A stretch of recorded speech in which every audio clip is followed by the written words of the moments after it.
Mukunda jewellers first ever factory outlet లో నక్షి Mela October 25th నుంచి 2 November వరకు ఎలాంటి నక్షి ఆర్నమెంట్స్ పైన ఫ్లాట్ 9.99% VA మాత్రమే. ఈ ఆఫర్ అన్ని బ్రాంచెస్ కి వర్తిస్తుంది. ఆంధ్రప్రదేశ్ మంత్రి నారా లోకేష్ చాలా స్పష్టంగా చెప్పారు, ఎటువంటి రిస్క్ తీసుకోకండి, కేవలం ప్రజల ఇళ్లలోనే ఉండండి. రాబోయే కొన్ని గంటలు కూడా చాలా కీలకం. ప్రాణ నష్టం జరగకూడదు అన్నదే ప్రభుత్వ ఉద్దేశం. సాధ్యమైనంత వరకు ఆస్తి నష్టాన్ని తగ్గించడం ప్రభుత్వ ఉద్దేశం. ప్రభుత్వం చాలా అప్రమత్తంగా ఉంది. మీకోసం అధికారులు కంటి మీద కునుకు లేకుండా ప్రాణాలకు తెగించి తీర ప్రాంతాల్లో ఉన్నారు. కాబట్టి ప్రభుత్వం చాలా స్పష్టంగా చెప్పింది, ప్రజలెవరూ కూడా అడ్వెంచర్స్ చేయొద్దు, ఇళ్లలోనే ఉండండి. రాబోయే కొన్ని గంటల పాటు ఏమైనా జరగవచ్చు.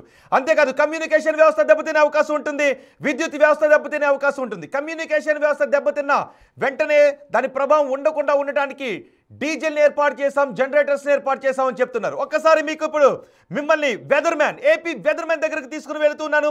సాయి ప్రణీత్ ఏపీ వెదర్మ్యాన్ మనకు అందుబాటులో ఉన్నారు. మొత్తం తుఫానుకు సంబంధించి నాన్ స్టాప్ కవరేజ్ని బిగ్ టీవీ అందిస్తూ ఉంది.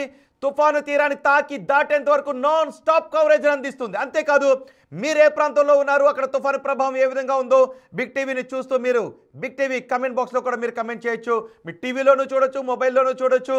మీరు మీ అభిప్రాయాన్ని, అక్కడున్న పరిస్థితులు, పరిణామాలని కామెంట్ రూపంలో కూడా చెప్పొచ్చు. మనకి సాయి ప్రణీత్, మీరు బిగ్ టీవీ స్క్రీన్ పైన చూస్తున్నారు ఏపీ వెదర్మ్యాన్ సాయి ప్రణీత్ గారు నమస్తే. నమస్తే అండి. సాయి ప్రణీత్ గారు, ప్రస్తుతం తుఫాన్ ఎక్కడ ఉంది, తీరాన్ని తాకిందా, దాని గమనం ఏ విధంగా ఉంది? ప్రస్తుతానికి వచ్చేసి తుఫాన్ వచ్చేసి తీరానికి చాలా దగ్గరగా ఉంది. అమలాపురం, కోనసీమ జిల్లాలకి చాలా చెరువులో తుఫాన్ అయితే కనిపిస్తుంది. తుఫాన్ యొక్క తీవ్రత అనేది బాగా పెరిగి ఇప్పుడు తీవ్ర తుఫాన్ గా తీరాన్ని దాటేదానికి చాలా సిద్ధంగా కనిపిస్తుంది. సాయి ప్రణీత్ గారు, ఎన్ని కిలోమీటర్ల దూరంలో ఉంది, తీరాన్ని తాకటానికి ఇంకా ఎంత సమయం పట్టే అవకాశం ఉంటుంది?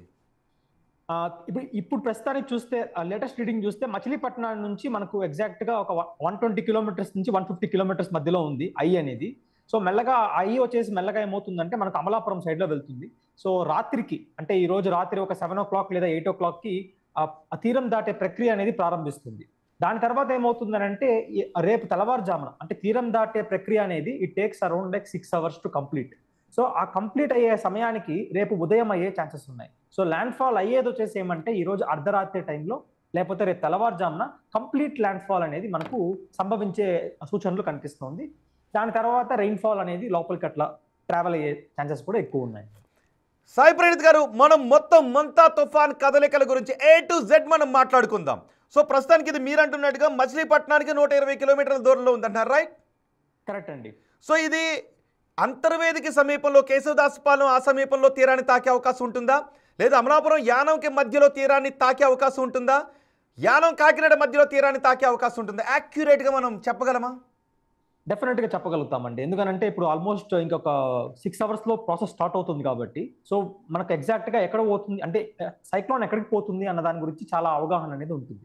సో మనకి ప్రస్తుతానికి సైక్లోన్ ఎక్కడ ఉంది అంటే మనకి ఎగ్జాక్ట్ గా ఇప్పుడు నర్సాపురానికి సౌత్ లో ఉంది. అండ్ ఐవాల్ అనేది చాలా పెద్దది కాబట్టి it's a very large area కాబట్టి క్రాసింగ్ అనేది it will be a very large area. Not మనం ఒక గ్రామం కానీ లేకపోతే ఒక విలేజ్ కానీ లేకపోతే ఒక సిటీ కానీ మనం చెప్పలేము. కాబట్టి కంప్లీట్ ఏరియా తీసుకుంటే అంటే కోనసీమ జిల్లా మొత్తం మనకు ఐ అనేది క్రాస్ అవుతుంది.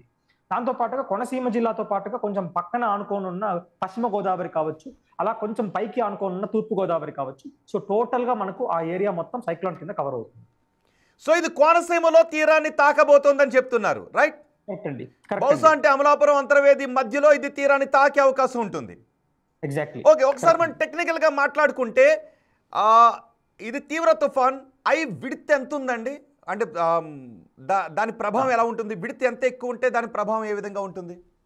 అంటే ఏంటంటే మనకు ఐ విడ్త్ అనేది ఎంత తక్కువ ఉంటే అంత బలమైన తుఫాన్ అని చెప్పుకోవచ్చు.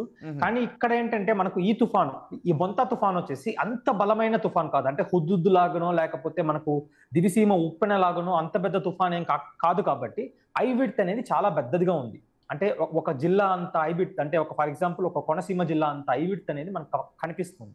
సో ఐ విడ్త్ ఎక్కువ ఉంటే మనకి ఏమవుతుంది అంటే కంప్లీట్ సైక్లోన్ అనేది ఉండదు. ఒక పార్ట్ ఆఫ్ సైక్లోన్ లో మాత్రమే మనకు గాలులు కానీ వర్షాలు కానీ ఉంటుంది. ఇప్పుడు మనం చూస్తున్న అబ్జర్వేషన్ ప్రకారం ఏంటి అంటే సైక్లోన్ కి సౌత్ పార్ట్ లో ఎక్కువ మనకు వర్షాలు అనేవి కనిపిస్తున్నాయి.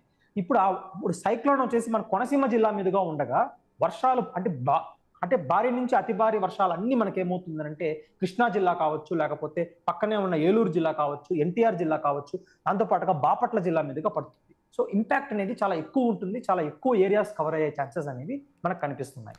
ఓకే, సహజంగా తీవ్ర తుఫాన్ ఇప్పుడు ఇది తీవ్ర తుఫాన్గా రూపాంతరం చెందబోతున్న అని అంటూ ఉన్నారు కదా. తీవ్ర తుఫాన్గా ఎలాంటి పరిస్థితుల్లో రూపాంతరం చెందుతుంది? ఒక తుఫాన్ తీవ్ర తుఫాన్గా ఎప్పుడు మారుతుంది? అది పెను తుఫాన్గా ఎప్పుడు మారుతుంది? ఎలాంటి పరిస్థితుల్లో మారుతుంది? అంటే ఏంటంటే మనకు ఇక్కడ షియర్ అనేది చాలా ముఖ్యమైన ఫ్యాక్టర్. ఇప్పుడు ఏంటంటే మనకు సైక్లోన్ చుట్టూ మనకు గాలులు అనేవి చాలా చాలా క్రూషియల్ ఫ్యాక్టర్. ఇప్పుడు గాలుల్లో వచ్చేసి ఏమంటే అలజడి ఉంటే, అంటే గాలులు వచ్చేసి రెండు ఢీకొంటూ ఉంటే సైక్లోన్ అనేది ఏమవుతుందంటే బలహీనంగానే ఉంటుంది. ఇప్పుడు గాలులన్నీ సైక్లోన్ యొక్క మోషన్ ని సపోర్ట్ చేస్తూ ఉంది అంటే ఆ సైక్లోన్ అనేది బాగా అభివృద్ధి చెందుతుంది. సో ప్రస్తుతానికి మనం తీసుకుంటే షియర్ అనేది చాలా మోడరేట్ గా ఉంది. అంటే సైక్లోన్ అనేది అంత అంత అంటే ఎక్కువగా కాదు, తక్కువగా కాదు, నార్మల్ గా ఎఫెక్ట్ చేస్తుంది. సో కాబట్టి ఏమవుతుంది అంటే సైక్లోన్ అనేది ఒక సివియర్ సైక్లోన్, తీవ్ర తుఫాన్ గానే మనకు అభివృద్ధి చెందింది, కానీ ఒక పెను తుఫాన్ గానో లేదా వచ్చేసి ఒక సూపర్ సైక్లోన్ గానో మనకు ఇంకా అభివృద్ధి చెందలేదు. సో అభివృద్ధి చెందే ప్రక్రియలోనే అది వచ్చేసి తీరాన్ని దాటి లోపలికి వెళ్ళిపోతుంది. కాబట్టి సో డెఫినెట్ గా మనకు సివియర్ సైక్లోన్ అంటే 100 to 120 km/h వరకు గాలులు కేంద్రం చుట్టూ ఉండే అవకాశాలు అయితే కనిపిస్తుంది. అంటే అది ఇప్పుడు తీరానికి సుమారు 15 కిలోమీటర్ల వేగంతో దూసుకొస్తుంది అంటూ ఉన్నారు కదా. ఆ వేగంలో ఏదైనా తగ్గితే ఒకవేళ ఆ తుఫాను ఇంకా బలపడే అవకాశం ఉంటుందా? డెఫినెట్ గా అండి. ఇప్పుడు ఏమంటే మనకు సైక్లోన్ యొక్క వేగం కూడా తెల్లవారుజామున తీసుకుంటే, నేను రీడింగ్స్ చూస్తుంటే తెల్లవారుజామున 17 km/h తో మోషన్ అయ్యేట్టు చూపిస్తున్నారు, అంటే మనకు శాటిలైట్ ఇమేజ్ ప్రకారం. దాని తర్వాత మధ్యాహ్నం సమయాన్ని తీసుకుంటే ఈ రోజు 12 కిలోమీటర్లకి పడిపోయింది, అంటే 12 km/h కి మనకు పడిపోవడం అనేది జరిగింది. సో దానివల్ల ఆ డ్రాప్ ఉంది కాబట్టి మనకి ఏమవుతుందంటే సైక్లోన్ వచ్చేసి ఆ సివియారిటీలోనే కొంచెం సివియర్ గా అయ్యే ఛాన్సెస్ అనేవి ఉన్నాయి. దాంతో పాటుగా వచ్చేసి సైక్లోన్ చుట్టూ ఉన్న రైన్ బ్యాండ్స్ వచ్చేసి ఇంకా కొంచెం బలపడి ల్యాండ్ లోకి ఎంటర్ అయ్యేలాగా మనకు బాగా కనిపిస్తుంది. సో ముఖ్యంగా మనకు మచిలీపట్నం సైడ్ కానీ, దివిసీమ సైడ్ కానీ, బాపట్ల కానీ, లేకపోతే పశ్చిమ గోదావరి జిల్లాలోని తీర ప్రాంతాలు కానీ చాలా ఎక్కువ వనరబుల్ గా ఉంటుంది హెవీ రెయిన్ఫాల్ కానీ, హెవీ విండ్స్ కానీ. ఓకే, కొన్ని తుఫాన్లు తీరాన్ని తాకిన తర్వాత మనం గతంలో కూడా చూసాం, తీరాన్ని తాకిన తర్వాత మళ్ళీ తీరంలోకి ఎంటర్ అయినటువంటి సందర్భాలు కూడా ఉన్నాయి. కరెక్ట్ అండి. సో అలాంటివి ఎప్పుడు జరిగే అవకాశం ఉంటుంది? ఈ తుఫాన్కి అలాంటి అవకాశాలు ఏమైనా కనబడుతున్నాయా? కొన్ని సందర్భాలు తీరం తాకేసి వెళ్ళిపోతున్నారు, కొన్ని సమయంలో మళ్ళీ అది తీరంలోకి వెళ్ళిన సందర్భాలు ఉన్నాయి. కరెక్ట్ అండి. ఎందుకంటే ఇది అంటే ఈ తుఫాన్ వచ్చేసి ఏమంటే జనరల్ గా అలాంటి కేసెస్ వచ్చేసి ఏమవుతుందంటే రీకర్వింగ్ సైక్లోన్స్ అంటారు. రీకర్వింగ్ సైక్లోన్స్ అని అంటే ఒక సైక్లోన్ ఒక దిశకు వచ్చి మళ్ళీ దిశని మార్చుకొని వేరే దిశకు వెళ్ళడాన్ని రీకర్వింగ్ అంటారు. సో ఇలాంటి సైక్లోన్స్ వచ్చేసి ఏమవుతుందంటే స్ట్రైట్ ఫార్వర్డ్ సైక్లోన్, అంటే డైరెక్ట్ గా ఒకేసారి ల్యాండ్ లోకి ఎంటర్ అయ్యే సైక్లోన్ ఇది. సో ఇప్పుడు ఈ ఒక సైక్లోన్ తీసుకున్నాము అంటే ఎక్కడ మనకు దిశ మార్చుకొని పైకి వెళ్ళేలాగా మోడల్స్ కానీ ఎక్కడ మనకు వచ్చేసి అంటే ఒక ఫోర్కాస్ట్ అనేది ఎక్కడా కనిపించట్లేదు. సో డైరెక్ట్ గా ఆంధ్రప్రదేశ్లో ఎంటర్ అవుతుంది, దాని తర్వాత తెలంగాణలోకి వెళ్తుంది, దాని తర్వాత ఛత్తీస్గఢ్లోకి వెళ్తుంది. సో ఇలా స్టెప్ బై స్టెప్కి వెళ్ళిపోతుంది. కాబట్టి సో డెఫినెట్ గా ఈ సైక్లోన్ లో వచ్చేసి ఏమంటే దిశ మార్చుకొని మళ్ళా తీరం దాటే విధంగా మనకేమి ప్రస్తుతానికైతే ఏమి కనిపించట్లేదండి. ఓకే, ఒకవేళ దాని స్పీడ్ అది తీరానికి చేరువయ్యే ఆ స్పీడ్ తగ్గితే దీని ప్రభావం ఇంకా ఎక్కువగా ఉంటుందంటారా? అంటే ఇప్పుడు చాలా డిపెండ్స్ అండి. ఎందుకు అంటే మనకి ఇప్పుడు తీరం ఇప్పుడు ఆ స్పీడ్ అనేది ఆల్మోస్ట్ మనకు 0 అయిపోయింది అంటే సైక్లోన్ అనేది అదే ప్లేస్ లో ఉంటుంది. ఫర్ ఎగ్జాంపుల్ 1984 లో ఒక శ్రీహరికోట సైక్లోన్ అని ఒక సైక్లోన్ వచ్చింది. సో దాంట్లో ఏమైంది అంటే మనకు సైక్లోన్ అనేది చాలా స్టేషనరీగా ఉండిపోయింది. స్టేషనరీగా ఉన్నా కానీ దాని యొక్క అభివృద్ధి అనేది నార్మల్ గానే ఉంటుంది. ఎందుకంటే దానికి సప్లై అనేది తగ్గిపోతుంది. కాబట్టి ఒకే ప్లేస్ లో ఉంటే దాని యొక్క సప్లై అంటే కింద మనకు సీ సర్ఫేస్ టెంపరేచర్స్ నుంచి వచ్చే ఆ యొక్క ఆ వేడి అనేది తగ్గిపోతుంది. కాబట్టి సో సైక్లోన్ అనేది వీక్ అయ్యే ఛాన్సెస్ అనేవి ఉంటాయి. సో అక్కడే ఒక చోట్లో ఉన్నా కానీ మనకు బలపడే ఛాన్సెస్ అనేది తక్కువగా ఉంటుంది సైక్లోన్. సాయి ప్రణీత్ గారు, ఇప్పుడు మరికొద్దిసేపట్లో బహుశా 7 గంటలకా మీరు అంచనా వేస్తున్న ప్రకారం తీరాన్ని ఎన్ని గంటలకు తాకబోతోంది? తీరాన్ని వచ్చేసి అంటే మనకి అనేది డెఫినెట్ గా ల్యాండ్ ఫాల్ ప్రాసెస్ అనేది 7 o'clock కి ఈ రోజు నైట్ 7 o'clock కి స్టార్ట్ అవుతుంది. సో ఎట్లో మనకు వచ్చేసి 6 hours పడుతుంది. కాబట్టి రేపు తెల్లవారుజామున ఒక 1 o'clock కన్నా లేకపోతే 2 o'clock కన్నా కంప్లీట్ అవుతుంది. కంప్లీట్ గా ఐ అనేది లోపలికి వెళ్ళిపోతుంది ఆంధ్రాలో. అప్పుడు ఏమవుతుందంటే కంప్లీట్ సైక్లోన్ ల్యాండ్ ఫాల్ అయ్యింది అని మనం చెప్పగలుగుతాం. సో ఆ తర్వాత క్రమక్రమంగా బలహీనపడే అవకాశం ఉంటుంది. క్రమక్రమంగా కంటే ఇంకా మనకు బాగా ర్యాపిడ్ గా బలహీనపడుతుంది. ఎందుకంటే ల్యాండ్ ఇంటరాక్షన్ జరిగింది అంటే మనకు ఫ్రిక్షనల్ ఫోర్సెస్ ఎక్కువైపోతాయి సైక్లోన్ కి. ప్లస్ మనకి ఏమవుతుందంటే చుట్టుపక్కల ఉన్న కొండలు కానీ, మనకు అరకు వ్యాలీ సైడ్ లో ఉన్న కొండలు కానీ ఇవన్నీ ఢీకొనేస్తే మనకి ఏమవుతుందంటే గాలుల వేగం అనేది క్రమక్రమంగా తగ్గిపోతుంది. సో దాని వలన డెఫినెట్ గా సైక్లోన్ అనేది బాగా వీక్ అయిపోయి రేపు మధ్యాహ్నానికి సాయంకాలానికి ఒక వాయుగుండంగా అయి ఎల్లుండి తెల్లవారుజామునకు ఒక అల్పపీడనంగా ఛత్తీస్గఢ్ రాష్ట్రంలో కనిపిస్తుంది. ఓకే, అంటే ఇప్పుడు 90 నుంచి 117 కిలోమీటర్ల వేగంతో గాలులు వేస్తాయంటున్నారు. సో ఈ గాలుల ప్రభావం ఎలా ఉండే అవకాశం ఉంటుంది? అంటే సైక్లోన్ 117 కిలోమీటర్ల వేగం గాలులు అంటే డెఫినెట్గా అండి. సైక్లోన్లో వచ్చేసి ఏంటంటే మనకు పైన కింద 2 పోర్షన్స్లో గాలులు ఉంటాయి. సో పైన వచ్చే గాలులు ఇప్పుడు ఈ సైక్లోన్ మొత్తం మనం తీసుకుంటే పైన వచ్చేసి ఏమంటే మన సైక్లోన్ నార్థర్లీ సైడ్ అంటే నార్థన్ సైడ్లో ఏమవుతుందంటే మనకు ఉదాహరణకి మనకి తీసుకుంటే ఇప్పుడు కాకినాడ కావచ్చు, లేకపోతే మనకు తుని కావచ్చు, ఇలాంటి ప్రాంతాల్లో వచ్చేసి వర్షాలు తక్కువగా ఉంటుంది, కానీ గాలులు అనేవి ఎక్కువగా ఉంటుంది. అదే మనం సదరన్ పార్ట్లో తీసుకున్నామనంటే అంటే సైక్లోన్కి దక్షిణ భాగంలో ఉన్న కృష్ణా జిల్లా కావచ్చు, లేకపోతే మనకు బాపట్ల జిల్లా కావచ్చు, అలానే మనకు పశ్చిమ గోదావరి జిల్లాల్లో గాలులతో పాటు తీవ్రమైన వర్షాలు కూడా ఉండే అవకాశాలు అయితే కనిపిస్తున్నాయి. సో 2 పార్ట్స్గా మనకు స్ప్లిట్ అవుతుంది. అట్ ద సేమ్ టైం వచ్చేసి ఏంటంటే చాలా మంది ఏం భ్రమపడతారు అంటే సైక్లోన్ క్రాస్ అయ్యేటప్పుడు వచ్చేసి క్రాస్ అయ్యే ముందు ఒక వెదర్ ప్యాటర్న్ ఉంటుంది, క్రాస్ అయిన తర్వాత ఒక వెదర్ ప్యాటర్న్ ఉంటుంది, క్రాస్ అయ్యేటప్పుడు ఇంకో వెదర్ ప్యాటర్న్ ఉంటుంది. సో ఏంటంటే ఫస్ట్ సైక్లోన్ క్రాస్ అయ్యే ముందుగా మనకు గాలులు వర్షాలు అన్నీ ఉంటుంది. సైక్లోన్ క్రాస్ అయ్యేటప్పుడు కరెక్ట్గా సైక్లోన్ అయ్యి వచ్చేసి మనకు కోస్ట్ మీద ఉన్నప్పుడు గాలి ఉండదు, వర్షము ఉండదు, చాలా అంటే మొత్తం ఆహ్లాదకరంగా ఉంటుంది వాతావరణం. తర్వాత సైక్లోన్ క్రాస్ అయ్యి లోపలికి వెళ్ళాక మళ్ళా గాలులు మళ్ళా వర్షాలు అనేవి వస్తుంది. సో అందరికీ వచ్చేసి చెప్పాల్సిన అప్డేట్ మనం ఏమంటే సైక్లోన్ క్రాస్ అయ్యేటప్పుడు 2 సార్లు మనకు గాలులు వర్షాలు అనేవి ఉంటుంది. ఒకసారి అయిపోయిన తర్వాత అయిపోయింది సైక్లోన్ అని అనుకోవడం కూడా చాలా తక్కువ అవుతుంది. సాయి ప్రణీత్ గారు, సహజంగా పెను విధ్వంసం ఎప్పుడు జరిగే అవకాశం ఉంటుంది? అంటే క్రాస్ అయ్యేటప్పుడు ఒక డైరెక్షన్లో వీచిన గాలులు మళ్ళీ సెకండ్ ఐవాల్ ల్యాండ్ మీదకి ఎంటర్ అయ్యేటప్పుడు వేరే డైరెక్షన్లో వీస్తుంటుంటాయి. సో అలాంటి సందర్భంలో ఎక్కువ విధ్వంసం ఎప్పుడు జరిగే అవకాశం ఉంటుంది? అంటే నాకు తెలిసినంత వరకు అన్ని టైమ్స్లో ఈక్వల్గా అంటే ప్రపోర్షనల్గానే ఉంటుంది. ఇప్పుడు సైక్లోన్ ల్యాండ్ ఫాల్ అయ్యే ముందు గాలులు ఎంత ఉంటాయో సైక్లోన్ ల్యాండ్ ఫాల్ అయ్యేటప్పుడు గాలులు అంతే ఉంటుంది, సైక్లోన్ ల్యాండ్ ఫాల్ అయిన తర్వాత కూడా గాలులు అట్లే ఉంటుంది. సో మేబీ సమ్ వేరియేషన్ ఉండొచ్చు, కానీ నాకు తెలిసినంత వరకు నేను చూసిన దాని ప్రకారం మొత్తం వచ్చేసి ఏమంటే ప్రపోర్షనల్గా ఉంటుంది. అంటే ముందు సైక్లోన్ క్రాస్ అయ్యేటప్పుడు, సైక్లోన్ తర్వాత, సో 3 టైమ్స్లో మనకు గాలులు అనేవి ఒకేలాగా ఉంటుంది కాబట్టి ఒకే రకమైన విధ్వంసం అనేది మనకు జరిగే అవకాశాలు కనిపిస్తుంది. అట్ ద సేమ్ టైం ఇలాంటి సైక్లోన్స్ తీసుకుంటే సైక్లోన్స్ లో ఉన్న దక్షిణ భాగంలో అన్నిటికంటే ఎక్కువగా విధ్వంసం ఉంటుంది. ఎందుకు దక్షిణ భాగంలో ఎందుకు విధ్వంసం ఎక్కువగా ఉంటుంది? ఎందుకు ఉంటుంది అంటే పీడన ప్రాంతము అనేది మనకి ఎప్పుడు మనం వచ్చేసి నార్థన్ హెమిస్ఫియర్ లో ఉన్నాం కాబట్టి మనకు వచ్చే సైక్లోన్స్ అన్నింటిలో సదరన్ పార్ట్ లోనే ఎక్కువ పీడనం అనేది క్రియేట్ అవుతుంది. సో ఎక్కువ లో ప్రెషర్ పీడనం క్రియేట్ అయింది కాబట్టి ఆ పీడనంలోకి బలమైన గాలులు అనేవి లోపలికి వెళ్తుంది. ఆ బలమైన గాలులు లోపలికి వెళ్ళినప్పుడు ఏమవుతుందంటే ఎక్కువ కన్వర్జెన్స్ ఏర్పడి గాలుల తీవ్రత అనేది డెన్సిటీ అనేది ఎక్కువగా ఉంటుంది కాబట్టి డెఫినెట్ గా విండ్ ప్యాటర్న్ కానీ రెయిన్ ఫాల్ కానీ ఎక్కువగా ఉంటుంది.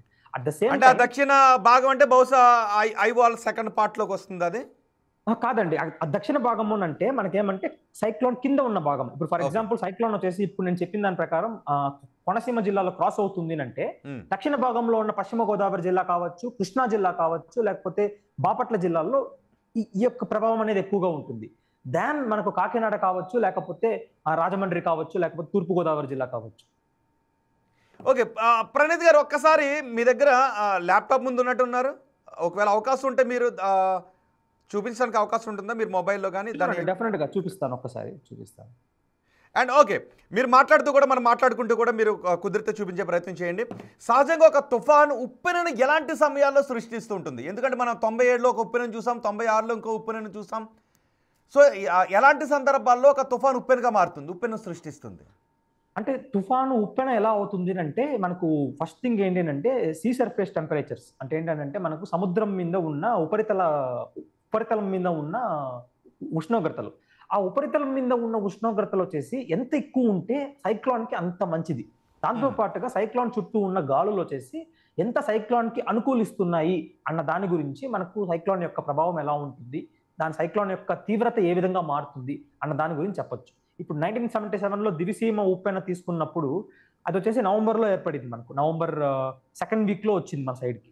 సో అప్పుడు వచ్చినప్పుడు ఏమైంది అంటే మనకు టోటల్గా బే ఆఫ్ బెంగాల్ అనేది ఆల్మోస్ట్ చాలా హాట్గా అంటే చాలా వేడిగా మనకు కనిపించింది ఆ టైంలో.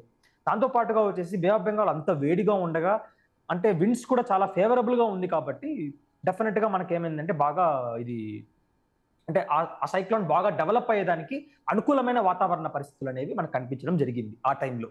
కానీ ఇప్పుడు వచ్చేసరికి ఏమైందంటే బే ఆఫ్ బెంగాల్ అంత హాట్గా ఏం లేదు, ఇట్స్ మోడరేట్గా ఉంది. At the same time wind ప్యాటర్న్లో కూడా షియర్ కూడా మనకు మోడరేట్గా ఉంది కాబట్టి రెండు మోడరేట్గా ఉంది కాబట్టి సైక్లోన్ కూడా మోడరేట్గా మనకు కనిపిస్తుంది. రైట్. బహుశా మీరు ల్యాప్టాప్లో చూపించమన్నాం కాబట్టి ఆ ప్రయత్నంలో ఉన్నట్టున్నారు. అంటే ఆ విండో ఓపెన్ అయింది అంటే చూపించడానికి బహుశా అవుదేమో. నేనే స్క్రీన్ పైన చూపిస్తాను ప్రణీత్ గారు. ఓకే, మనం తుఫాన్ గురించి మాట్లాడుకుంటూ ఉందాం. సో ఇప్పుడు రాబోయే ఈ 5-6 గంటలు ఆంధ్రప్రదేశ్ తీర ప్రాంత వాసులకు ఎటువంటి కీలకమైన సమయం? ఇప్పుడు ఏమంటే మనకు ఈ రాబోయే 5 to 6 అవర్స్ కోస్టల్ ప్లేసెస్ అంటే ఏమంటే సముద్రం బీచ్ కి చాలా దగ్గరగా ఉన్న ప్రాంతాలు చాలా అప్రమత్తంగా ఉండాలి. ఎందుకంటే తుఫాన్ వచ్చేసి బలహీన పడట్లేదు, బలపడుతూనే మన తీరం దగ్గరికి వస్తుంది. సో బలపడుతూనే మన తీరం దగ్గరకు వస్తుంది కాబట్టి గాలులు కానీ వర్షాలు కానీ అన్ని మనకు తీవ్ర స్థాయిలో ల్యాండ్ లోకి ఎంటర్ అవుతుంది. సో నేను చెప్పిన జిల్లాలు ఏంటంటే మనకు బాపట్ల కావచ్చు, లేకపోతే కృష్ణా, అలానే పశ్చిమ గోదావరి, కొంచెం మన కోనసీమ కావచ్చు, దాంతో పాటుగా మనకు ఎన్టీఆర్ జిల్లాలోని కొన్ని భాగాలు. సో ఈ పార్ట్స్ మాత్రం రాగల 6 గంటల్లో మనకేమంటే బాగా మనకు వర్షాలు అనేవి బాగా ఊపందుకుంటుంది. ప్లస్ మనకు సముద్రానికి చాలా దగ్గరగా ఉన్న ప్రాంతాలు, బీచ్ కి చాలా దగ్గరగా ఉన్న ప్రాంతాలలో మనకేమవుతుందంటే గాలుల తీవ్రత కానీ వర్షాలు కానీ విపరీతం అయ్యే ఛాన్సెస్ ఉన్నాయి. అట్ ద సేమ్ టైం మనకు నార్థన్ సైడ్ విండ్స్ అన్ని మనకు బాగా హెవీగా ఉంటుంది కాబట్టి వైజాగ్ లో కావచ్చు, అనకాపల్లి కావచ్చు, దాంతో పాటుగా మనకేమంటే పశ్చిమ గోదావరి జిల్లాతో పాటుగా తూర్పు గోదావరి జిల్లా, కాకినాడ జిల్లా, అలానే మనకేమంటే శ్రీకాకుళం, విజయనగరం జిల్లాల్లో బాగా మనకు గాలులు కావచ్చు, అక్కడక్కడ వర్షాలు కూడా ఉండే అవకాశాలు కనిపిస్తున్నాయి రాగల 6 గంటల్లో.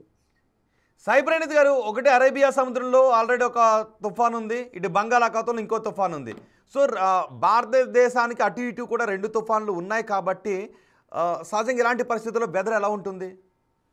ఇప్పుడు మనకి ఏమవుతుందంటే 2 సైడ్లో మనకు తుఫాన్ ఉంది. అంటే బే ఆఫ్ బెంగాల్లో తుఫాన్ ఉంది, at the same time Arabia సముద్రంలో తుఫాన్ ఉంది కాబట్టి మనకు ఒక సౌత్ వెస్ట్ మాన్సూన్ కండిషన్స్ అనేవి ఏర్పడుతున్నాయి. అంటే మనకు నైరుతి ఋతుపవనాల్లో ఉండాల్సిన కండిషన్లు అనేవి ఇప్పుడు ఈశాన్య ఋతుపవనాల కాలంలో అనేది ఏర్పడుతుంది. కానీ ఇదేమంటే ఒక టెంపరరీ కండిషన్ మాత్రమే, అంటే ఎక్కువ రోజులు ఉండే కండిషన్ లాంటిది కాదు. ఎందుకంటే ఏదైనా మనకు వచ్చేసి ఏమవుతుందంటే ఒక నార్మల్ ప్యాటర్న్ కి వెళ్ళేదానికి ట్రై చేస్తుంది. నేచర్ అన్నా కావచ్చు, ఏదన్నా కావచ్చు, it will always try to go to normal pattern from abnormal pattern. So ఈ అబ్నార్మల్ ప్యాటర్న్ వచ్చేసి ఒక రాగల ఒక 5-6 డేస్ వరకు ఈ తుఫాన్ పైకి వెళ్ళి హిమాలయాస్ మీదకి వెళ్తే సో అప్పుడు ఏమవుతుంది అంటే మనకు వర్షాలు అనేవి పూర్తిగా తగ్గిపోతుంది ఇక్కడ. దాంతో పాటుగా వచ్చేసి కంప్లీట్ గా మనకు నార్త్ ఈస్ట్ మాన్సూన్ కండిషన్స్ అంటే తమిళనాడు కావచ్చు, లేకపోతే దక్షిణ కోస్తాంధ్ర, తిరుపతి, నెల్లూరు ఈ ప్రాంతంలో వర్షాలు అనేవి మళ్ళీ పునఃప్రారంభిస్తుంది. సో ఇప్పటికే భారీ వర్షాలు పడుతూ ఉన్నాయి. ఏ స్థాయిలో వర్షాలు పడే అవకాశం ఉంటుంది? ఇప్పుడు తీరాన్ని తాకిన తర్వాత రేపు ఎల్లుండి కూడా అప్రమత్తంగా ఉండాలని ఆంధ్రప్రదేశ్ ప్రభుత్వం చెప్తుంది. సో రేపు ఎల్లుండి వర్షాల తీవ్రత ఏ విధంగా ఉండే అవకాశం ఉంటుంది?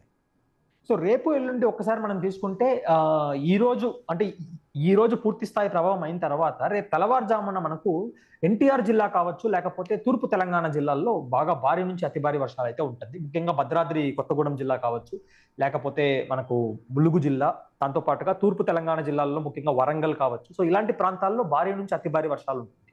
అలానే మనకు రేపు తెల్లవారుజాముననే ఆంధ్రప్రదేశ్లో ముఖ్యంగా విజయవాడ, గుంటూరు ప్రాంతము, లేకపోతే ఏలూరు జిల్లాల్లో కూడా భారీ వర్షాలు ఉండే అవకాశాలు కనిపిస్తుంది. ఎందుకంటే ఐ అనేది పైకి వెళ్తుంది కాబట్టి, అంటే డైరెక్ట్ గా మనకు కోనసీమ జిల్లా నుంచి ఛత్తీస్గఢ్కి వెళ్తుంది కాబట్టి ఈ ఐకి సౌత్ పార్ట్ లో ఉన్న రెయిన్స్ అన్ని టోటల్ గా ఈ పార్ట్స్ అన్నిటిని ముంచుకుంటూ పోతుంది పైకి.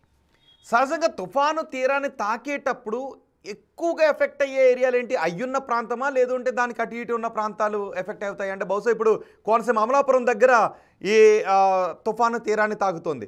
తీరాన్ని అమలాపురం దగ్గర తాగుతున్నప్పుడు ఏ ఏ ప్రాంతాలు ఎక్కువగా ఎఫెక్ట్ అయ్యే అవకాశం ఉంటుంది? ఫస్ట్ ఏమంటే మనకు ఐ క్రాస్ అయ్యే పాయింట్ లో కూడా మనకి ఎక్కువ తీరం మీద ఎఫెక్ట్ ఉంటుందండి. సో ఐ క్రాస్ అయ్యేటప్పుడు మనకు తీరం మీద ఎక్కువ ఎఫెక్ట్ అనేది ఆ ప్రాంతంలో కూడా ఉంటుంది. కానీ ఆ ప్రాంతం కంటే సౌత్ లో ఉన్న పాయింట్స్ అంటే ముఖ్యంగా ఏంటంటే మనకు టోటల్ గా నర్సాపురం కావచ్చు, లేదా భీమవరం ఇట్లాంటి ప్రాంతాల్లో చాలా ఎక్కువగా మనకు గాలులు కానీ వర్షాలు కానీ ఉంటుంది. సో ఆ ప్రాంతం అంటే ఐ క్రాస్ అయ్యే ప్రాంతంలో ఉంటుంది, కానీ ఆ ప్రాంతం కంటే ఇంకా ఎక్కువ మనకు ప్రభావం అనేది సైక్లోన్ యొక్క దక్షిణ భాగంలో ఉండే అవకాశాలు కనిపిస్తున్నాయి. ఎస్ ప్రణీత్ గారు, సహజంగా తుఫాను గురించి ఒకటి చెప్తుంటుంటారంటే ఒక డైరెక్షన్లో గాలులు వేస్తాయి కాబట్టి first I wall land hit అయిన తర్వాత ఒక డైరెక్షన్లో వేస్తుంటుంటాయి. ఆ తర్వాత సెకండ్ ఐవాల్ దాటి సెకండ్ ఐవాల్ క్రాస్ అయ్యేటప్పుడు గాలుల డైరెక్షన్ మారుతూ ఉంటుంది. సో అప్పటి వరకు ఒక వైపు వంగిపోయినటువంటి చెట్లన్నీ వేరే డైరెక్షన్లోకి వెళ్తే ఆ సమయంలో చెట్లు ఎక్కువగా విరిగిపోతూ ఉంటుంటాయని చెప్తుంటుంటారు. అవునండి, డెఫినెట్గా. ఎందుకంటే మనకు అంటే చెట్లు కూడా ఏమంటే మనకు టోటల్గా ఒక డైరెక్షన్లో బాగా వంగి ఉంటాయి, మళ్ళీ ఇంకో డైరెక్షన్కి వచ్చేసరికి it will easily break from the normal position. So జనరల్గా సైక్లోన్ యొక్క నేచరే అట్లాంటిది. సో సైక్లోన్ వచ్చేసి ఇట్స్ సర్క్యులర్ ప్యాటర్న్ కాబట్టి సైక్లోన్ క్రాస్ అయ్యే ముందు ఈస్టర్లీస్ అంటే సముద్రంలో నుంచి గాలులు అనేవి లోపలికి వస్తుంది. సైక్లోన్ క్రాస్ అయిన తర్వాత ఏమవుతుందంటే ల్యాండ్ లో నుంచి మనకు గాలులు వస్తాయి కాబట్టి, so by directional wind pattern ఉంటుంది కాబట్టి డ్యామేజెస్ అనేవి చాలా ఎక్కువ జరిగే అవకాశాలు అనేవి మనకు సైక్లోన్ వల్ల జనరల్ గా కనిపిస్తుంది. కానీ ఇది సివియర్ సైక్లోన్ కాబట్టి the severity will be very much near the south parts of the cyclone. Okay, Sai Praneeth గారు, ఇంతకుముందు మనం కొన్ని తుఫాన్ల గురించి మాట్లాడుకుంటున్నాం, మధ్యలో కట్ అయింది. 77, 96 ఈ 2 తుఫాన్లు అత్యధిక ప్రాణ నష్టాన్ని మిగిల్చినటువంటి తుఫాన్లు. అందుకే తుఫాను అనగానే కోనసీమ ప్రజలు ఆ 2 తుఫాన్లను తలుచుకుని భయపడుతుంటుంటారు. ఆ రోజు కూడా 96 అర్ధరాత్రే పెను విషాదాన్ని మిగిల్చింది. తెల్లారేసరికి మొత్తం అక్కడ ఉన్న భైరవ పాలాన్ని తుడిచిపెట్టుకుని పోయింది. 77లో అదే జరిగింది, దివిసీమను మొత్తం తుడిచిపెట్టేసింది. సో ఆ సమయంలో ఏం జరిగింది? 96లోను 77లోను ఆ రకమైన ప్రాణ నష్టాన్ని మిగిల్చడానికి కారణం ఏంటి? అందుకే ప్రభుత్వాలు తుఫాన్ అనగానే వెంటనే అప్రమత్తం అయిపోతుంటుంటాయి, ప్రజలు ఇళ్లకే పరిమితం కండి అని చెప్తుంటుంటాయి. కరెక్ట్ అండి. అంటే ఆ టైంలో మనకు ఫోర్కాస్టింగ్ టెక్నాలజీ కూడా అంతగా లేదు, ఎందుకంటే శాటిలైట్ డేటా మీదనే ఆధారపడి ఉన్నాము. So we don't have that much capabilities to work on weather forecasting. So ఇప్పుడు మనకు టెక్నాలజీ కొంచెం అభివృద్ధి చెందింది కాబట్టి at least we are able to mitigate ఈ ఈవెంట్ ని మనం మిటిగేట్ చేయడానికి అట్లీస్ట్ మనకు ఒక 2 to 3 days అనేది మనకు ఒక బఫర్ టైం అనేది దొరుకుతుంది. Not only for bloggers but also for the government. They are getting 2 to 3 days of buffer time to inform people and also to evacuate them to a safer location. So అప్పుడు ఆ technology లేదు. Plus ఇంకొకటి ఏంటంటే అప్పుడు వచ్చిన cyclones వచ్చేసి చాలా బలమైన సైక్లోన్స్.